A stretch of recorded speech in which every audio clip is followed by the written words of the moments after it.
Hi, I'm Helen Tupper. And I'm Sarah Ellis. And this is a Squiggly Careers podcast where each week we talk about topics to help you work through the ins, outs, ups and downs of your career and share ideas and actions to support you with your development. And today we're going to be talking about the importance of role models in our careers. But before we do that, we wanted to recognise someone who has been a support to us behind the scenes who has very sadly passed away. So I wanted to share with you a little bit about a man called Robert Phillips. And Robert Phillips was probably most famous as a leader in the world of PR, but that's not really how we knew him. We knew him because he was one of the earliest Squiggly Career advocates and supporters. He really believed in what we were trying to do with Squiggly Careers, and I spoke to him over numerous coffees, and he went out of his way to find opportunities to spread the Squiggly word. He was so generous in sharing his connections. He was so well connected. He seemed to know everyone, and he'd know someone who knew someone. And lots of our guests on our podcast, and most people wouldn't necessarily know this, people like Margaret Heffernan and Kath Bishop would not be on the podcast if it wasn't for Robert. They're connections that Robert made behind the scenes, and he was always just trying to find ways to help us, to make things better. He was always open to giving us some feedback or just helping in any way he could. And, you know, he wasn't someone I'd known for years and years. I've probably known him now for like 6 or 7 years as we were first starting Amazing If. The thing that also I personally really loved about him is that he took his work really seriously and what we were trying to do really seriously, but he never took himself too seriously. And he had a perpetual twinkle in his eye, and he was so cheeky, and I just always felt like he was always kind of just got a wry smile for me, which always made me laugh. And I loved his sense of humour, and I love spending time with him. And I'm going to miss him so much. And I'm always grateful for the impacts that not only he had on our business, and I can really see the positive difference he had on our business, but also just the positive impact he had on me. So I'll miss him a lot. So generous with his time and thoughts and ideas really for us both. So in lots of ways, Robert was a role model for us, which I think makes today's topic even more relevant as we're going to be sharing some of the things that we've learned about on this topic. And the idea for the episode was sparked by a book that I read on my learning day that I had a few weeks ago. I've actually got another one this week I'm quite excited about. I'm now obsessed with these learning days. But the book was written by Fiona Murden, who's a psychologist, and it's called Mirror Thinking: How Role Models Make Us Human. And it looked at role models in a depth that I've not really explored before, and lots of the psychology behind it, which really made me think about it slightly differently. So in this conversation, we wanted to explore what it means to have a role model, like who can be a role model for you, and also how it can help you. And as ever, we've got lots and lots of different ideas for action so that you can build role models around you in your career. Yeah, and I think it's fair to say with this topic, this is one actually Helen and I have spent a lot of time on over the last couple of weeks preparing for today's conversation. Sometimes with our podcasts, you can probably tell that we don't have scripts. So sometimes we've thought about something a lot in our careers and we're just sharing our own experiences. Whereas with this one, actually, we've read quite a lot, but also we've tried some of these ideas out really recently, and we're discovering how helpful it can be to really think about this in a more proactive way, in a more thoughtful way. And so we started with thinking, so what do we mean by role models? And there is a great quote that says, "We cannot be what we cannot see." And that's from a lady called Marian Wright Edelman. And she was an American activist for children's rights. And I think what we were getting to when we were sort of exploring this idea of role models and why they matter is that they are people whose actions you really admire and probably aspire to as well in some way. So sometimes when you see role models talked about, you kind of hear this word like imitation, which we felt less comfortable with because we don't think with role models they're there for you to compare yourself to necessarily, and you don't necessarily have to become that person. When we both started to really think about role models in our career in the past, right now, and we're going to talk about those much more, it doesn't necessarily mean that you're trying to be that exact person. But I do think they're often doing something that you do aspire to in some way, and certainly you really admire their actions. And why do we think role models are even more important in Squiggly Careers? Well, I think there are two things that we got to, and maybe there are more. Let us know if you've come up with more. But the first one is that as we are squiggling and developing in different directions, I think we need lots of different role models to learn from. So I think one of the things that we'll talk about is this is not about just one person. That's a lot of expectation in one person if you've only got one role model. But as we do move and kind of flow, I think we need different people to learn from, who can help us to think in a different way, help us to learn in a different way. So that becomes important. But the thing that was most interesting that we ended up talking about for a while was, because of technology generally, we feel like role models are more accessible now. A range of role models are more accessible now than perhaps they've been before. When I was thinking about the first 10 years of my career and who were my role models then, the internet was a bit less prevalent then. You sound like a dinosaur. I know, but it was a bit different. Old. No, I know, but Instagram didn't exist, did it? So you just like it was quite different. I do remember the days of dial-up internet, but certainly when I was growing up and in the first few years of our career, it wasn't. I think the people who were role models for me were people, back to that point about we cannot be what we cannot see. I had to be quite close to those role models in some way. So maybe there were people who, not necessarily I worked for, but in the organisations I was in or I'd come across in some way. So they were quite close to my world.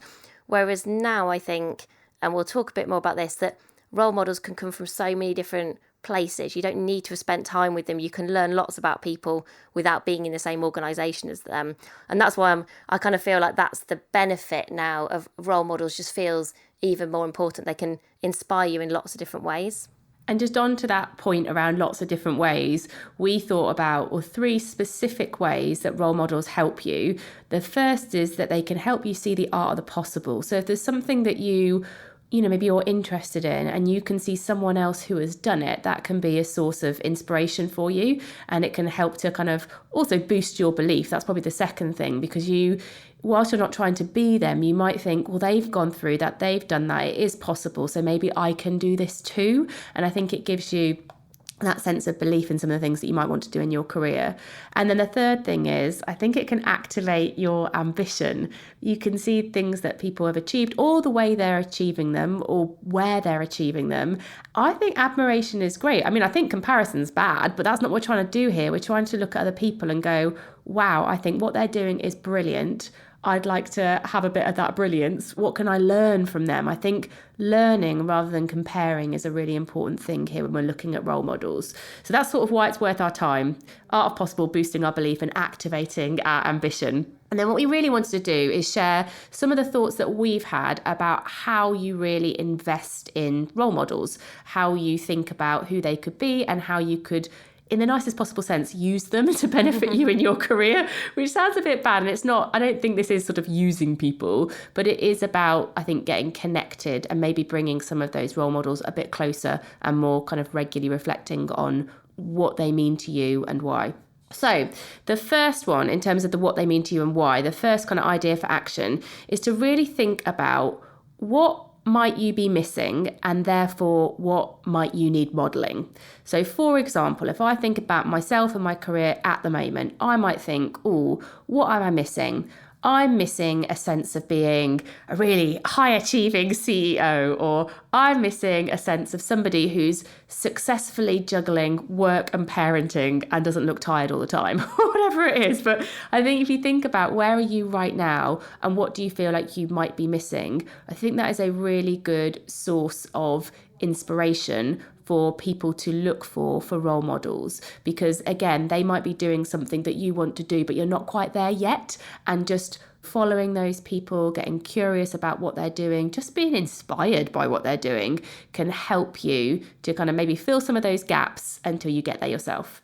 So an example for me, which is very linked to that parenting point, is a designer and entrepreneur called Anya Hindmarch. And I think, do you know what? I started quite superficially following her because I really like her bags. I was going to say, did you not just start by buying her stuff? Yeah, well, I did. I have a lot of Anya Hindmarch bags. She used to have a shop at Bicester Village, which I used to just go all the time and buy all the bags. And then I started following her work, and then I started going to her events, and then I saw her talk, and I think I just got a bit closer and closer to her as a role model, having never actually had a proper conversation with her. But the reason that she's a role model for me, so she's an entrepreneur, she's ran her business since I think she was like 17, bags of grit, parent of 5, her business. I know. And she sold equity in her business, and then the business wasn't going very well, so she bought it back. And there's this like tenacity and grit and resilience and juggling. And actually reading her book recently, you get like the inside story to it. And I look at her and go, I mean, I'm never going to be Anya Hindmarch, but there's a lot that she does that I really admire and think, oh, I would like to develop some of those skills, some of those traits. And seeing how you've done that is an inspiration to me. It's a book called If in Doubt, Wash Your Hair. Is that right? Yeah, it's really good title. It's a really nice yellow book as well. It's lovely. I like it on my shelf. Good example there again of like the fact you don't need to know somebody. Almost like once you discover someone that you get a feel for, you can learn from them. I feel like over time your relationship has like really developed in terms of like, but she just doesn't know it yet. Yeah, who knows. So our second idea for action is, I suppose, almost the opposite of what Helen's just described, which was quite a deliberate process of asking yourself, this is what I'm missing, and therefore that's what I need modelling, and that's what I'm going to go out and look for. And when I find it, I'm then going to put very intentionally kind of more of my time into learning about this person. I think the other thing, when we were both thinking about where we found our role models, is often you do find them accidentally. You don't necessarily think, oh, I'm going to this thing to find a role model. It's often for a different reason. But then you discover a role model, you think, oh, they're really interesting. Perhaps that's somebody you didn't know about before. You've learned about someone new from a different area or a different industry. And this has definitely been the case for me. I've had some really pivotal moments in my career where I've done something that either I'd never done before, or said yes to something that I wouldn't have normally gone to, or listened to something that was new to me that someone maybe outside of my world had recommended, and almost discovered a role model as a result. And obviously that doesn't happen every time, but I think it does happen some of the time. I've got a really vivid memory of an event that I went to probably about 12 or 13 years ago for the first time. And a manager at the time had just recommended it to me and just said, it's a good event, it's an interesting event, I think you should go along, you'll hear some great people speak. But that one event, which I thought I was going to learn about my discipline at the time, which was marketing, actually what I came away from that with was one or two really incredible role models, because I think it was the first time, back to that quote, that I'd heard from people who I felt were a bit like me, but also I really admired and I really aspired to the jobs they were doing, the way they were. I felt like they were just quite normal people. And suddenly you just felt like, oh, well, maybe I can be ambitious and be me. You know, back to that point about it shows you the art of the possible. For this one, I think because it's more about accidental role models, the action for us all to take is to keep putting ourselves in positions where we find those role models. And I think that can be everything from the communities you're part of, the networks that you're part of, the events you go to, the podcasts that you listen to. I think there's a really close relationship for me here about curiosity, about intentional curiosity. Curiosity as a capability is a phrase that Helen often uses that I really like, which is if we create ways to inject that inspiration, as we've talked about before, to collect lots of dots in our days, then I do think role models come your way as a result of that, particularly when we start to look for them. I listened to a podcast last week called Don't Tell Me the Score. And that's a podcast I've listened to before, so it wasn't a new podcast.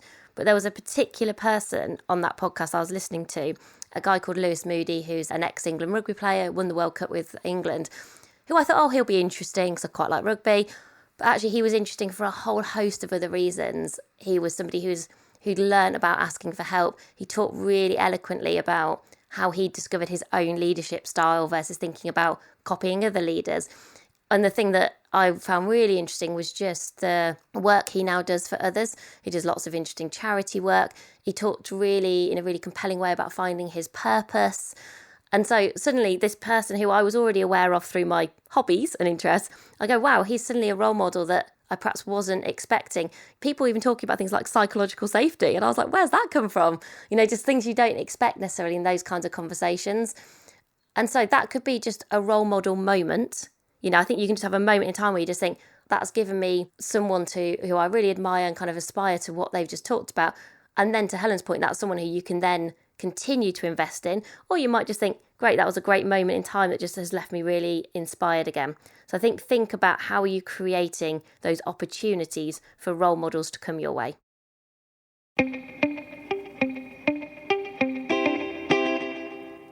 And the third idea for action is really about a specific type of role model, because I think everything that Sarah and I have spoken about so far has been either sort of intentional or slightly random, and you don't really know where it's going to go. And this third idea is about the concept of a resilience role model. And this is a particular type of role model who has maybe gone through some tough times that you can relate to, because maybe you're going through them right now.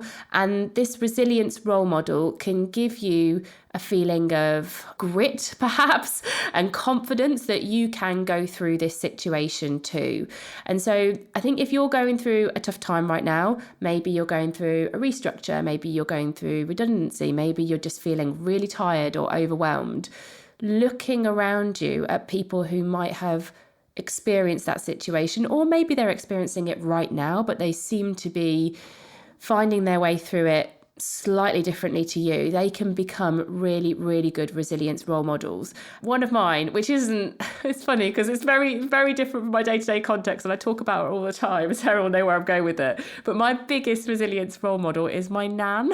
And I think there's about 60 years between me and my nan. And my nan doesn't really not that close to what we do.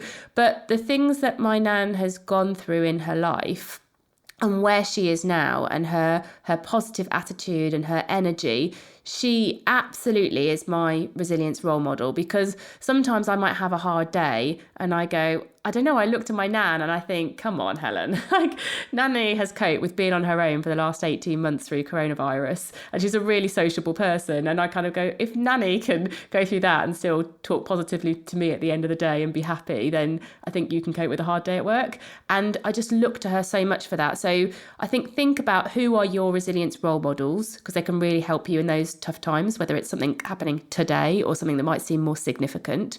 But also, don't forget that you can be your own resilience role model. And this is the idea that, you know, we have all been through tough times before, and it might not be exactly like the situation that you're finding yourself in, but you found your way through something difficult before. And that might be when you reflect on it because you worked really hard, or maybe it was because you listened to some other people, or maybe it was because you looked after yourself so you had the energy to go through that time. Whatever it was, it's likely that you can look back and learn from how you got through that tough time, and you can use that as some inspiration that you can do it again. So you can look forward and look outward to other people, but you can also look backwards to when you have been resilient before to give you the confidence that you can do so again. And our idea for action number 4 is something a bit different, which is also thinking about who do you not want to model. We're describing this as sort of your anti-role models, but I think you can interpret this in 2 different ways. The first is, and I was listening actually to talking about Margaret Heffernan, who we mentioned at the start of the podcast. I was listening to Margaret Heffernan last week at a conference, and one of the things that she was talking about in terms of the things that are really important if we're going to navigate all the uncertainty and change that just is part of our day-to-day work now, and if the organisations are going to be successful at finding their way through that, is the importance of being able to think differently, being able to bring together people with different ideas and perspectives kind of around a problem. So I think some of kind of anti-role models can also be about, well, just make sure that when you're thinking about your role models, you're not creating an echo chamber of agreement. I saw someone use that phrase last week, which I thought was a really good reminder that when I started to think about my role models, one of the challenges I'm going to give to myself is I almost feel like all of my role models will get on really well. If I was to put them all around a table, I can imagine everyone would sort of agree and have quite strong shared values. I think we'd all have an absolutely lovely time. And I think that the challenge with that is that sometimes it doesn't push us to explore our potential. It doesn't push us to explore different possibilities, different ways of doing things. And so if you come across someone who you think, oh, that's interesting, but the complete opposite to maybe what I would have done, or perhaps I can learn from that person, but not because you necessarily want to aspire to be like them, just because you think, oh, wow, that's just very different to me. So I think that's one lens that you can look at this through. And I think that's probably the most useful lens, is just make sure that your role models are not all too similar. Collect role models from different places and spaces, but also those, like, look out for those people who are doing things very differently. My sister once described a book to me where she said, oh, I think you should read this book because I think it's really anti-Amazing If. And I thought, if anyone ever said that to me, the first thing you should do is read that book. Oh, that's fascinating. Someone with a completely different worldview who you can learn from and have a very kind of different perspective on. The other way of looking at this is kind of the very obvious one of going, sometimes as well, you can look at people and think, that's exactly what I don't want to do. I don't aspire to that. And actually, if you have a really strong reaction to something, that can actually help to reinforce what really matters to us. Now, I wouldn't advocate spending lots and lots of time researching those people, because if you're kind of having that almost like quite visceral reaction, you're kind of going, that's probably not what you want to do. And that's not going to create kind of a positive and optimistic environment for yourself. But this also comes back to things like, you know, when you have managers, we all have a manager at some point in our career that are really tough to work for. And the thing that I always say to people in those moments, and, you know, we know that's really tricky in those moments where you are working for someone where it feels really tough, is as a minimum, I think the thing you can learn from is, okay, well, that's not what I want to do when I maybe get into that position. Maybe learn, like, for you, what's really important to you, what really matters to you is probably not what matters to that person. And that's okay too. So that anti-role models, I think, firstly, just make sure you're not creating an echo chamber of agreement if you imagined all of those people sitting around a table, and look out for anything with opposite views, but that you can learn from. And then also those people who you just think, well, I don't admire their actions, I don't aspire to that. And then ask yourself, okay, so what does that mean for me in terms of what I might be missing and what modelling I do want? You know, use it as kind of positive energy to learn from people who are really interesting to you, rather than letting yourself be dragged down by the things you don't want to be. It's actually a really nice way of reframing a relationship. So when you look back, if you have some relationships like the bad manager one, where you're like, oh, that was so bad, and that was, you know, you have a really negative narrative that goes around your mind about, it's like a little black mark, isn't it, in your mind of something that happened in the past. But actually, I think you could probably be much more constructive if you said, okay, rather than just thinking about how bad it was, I'm actually going to think about, well, if they were my anti-role model, what did I learn from them that I might want to do differently myself? And I think you could reframe the relationship as, you know, a bit more of a learning opportunity, because they could become a bit of an anti-role model. Put them in that category. But maybe just don't tell them, eh? Yeah. Don't put that on LinkedIn, everybody. Congratulations, you're my anti-role model. Yeah. Oh dear. So our fifth and final one, and we've mentioned this a little bit, but I just want to dive in a bit deeper.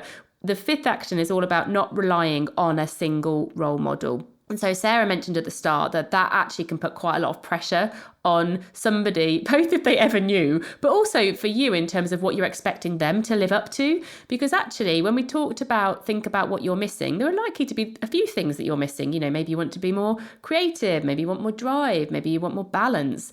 The fact that one person could do all of that modelling for you is a little bit unrealistic. So this is about having multiple role models and really thinking about what are the different things that could help you to be your best that other people might, you know, embody through the way that they work or what they work on. And in Fiona Murden's book that we mentioned, she talks about 3 different types of role model, which I think are a useful way of making this specific. So you can have personal role models, so that's like my nanny. You can have situational role models, so that's people that are connected in some way to your current career or like life context. For example, somebody for me like Emma Barnett. She's been a guest on our podcast. She has, a radio show on Woman's Hour. She, for me, is situational, and I really admire her assertiveness and her confidence and her questioning. That's like part of why she's a role model for me. And then the third one that you can have is an aspirational role model. So this is somebody almost like your future desired state. So in this one, I'd put somebody like Josh Bayliss, who is the CEO of Virgin, and I'd put him in that aspirational pot because of his leadership skills. So I was saying to Sarah, like, why do I admire Josh? And it's because he's commercial and he's strategic, which I think is really important in what I admire in leaders, but he's also really kind and he's got a lot of clarity. And I think it's that mix of things that I really admire him for. And then Sarah and I took this one step further and have created some role model mood boards, which is where we've taken all these different people. So we've got these kind of multiple role models, and we've really thought about who they are and what it is that we admire in them to create this sort of one-page summary of all these things that we're looking for in our role models. And I have done this, and it is a really, really helpful thing to do. We'll put a picture on amazingif.com and we'll put this on social media so that you can see it. But I think what it really helps you to look at is what are all the different traits that you really admire, and helps you to think about where you might want to focus your development too, not just in role modelling, but in other kind of skill development and how you spend your time. Really helpful exercise to create this role model mood board. Yeah, and also it's really fun. I think Helen and I both are quite... It's creative fun. And as we were talking about this, as we said, this is an episode that actually we've thought about quite a lot. And when we first started, I was a bit stuck. I was like, I'm not sure who my role models are. And then over a couple of days, I got a little section in my phone and I just kept adding to it. And then also you do start to notice things like, well, what are you missing?